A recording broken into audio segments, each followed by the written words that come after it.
ki, və ilə Səmudə əxəhum salihə, Səmud qövmünə onların qardaşı Salihi göndərdik. Salih dedi, qalə dedi, yə qavmi, ey mənim qövmüm, ubudullah, Allaha ibadət edin. Ubudullah, mə ləkum min ilahin qeyruh, Allahdan başqa məbud yoxdur. Allahdan başqa Tanrı yoxdur.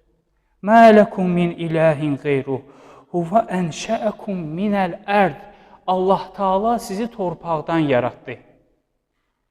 Huvə ənşəəkum minəl ərd və istəmərəkum fiyhə, və torpağı da sizə həvalə elədi.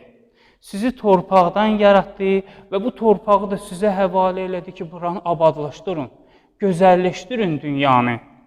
وَاسْتَعْمَرَكُمْ فِيهَا, dünyanı gözəlləşdirin, abadlaşdırın. فَاسْتَغْفِرُوهُ, Allah Taala'dan bağışlanmaq istəyin, istiğfar edin. ثُمَّ تُوبُوا إِلَيْهِ, sonra tövbə edin. Əvvəl ardıcıllığa diqqət edin, nə gözəl ardıcıllığı Həzrəti Salih əleyhissalam öz qövmünə deyir, Allahdan bağışlanmaq istəyin, sonra tövbə edin. ثُمَّ تُوبُوا إِلَيْهِ İnnə Rəbbi qəribun mucib, həqiqətən mənim Rəbbim daha yaxındır və cavab verəndir və sizin çağırışınıza cavab verəndir.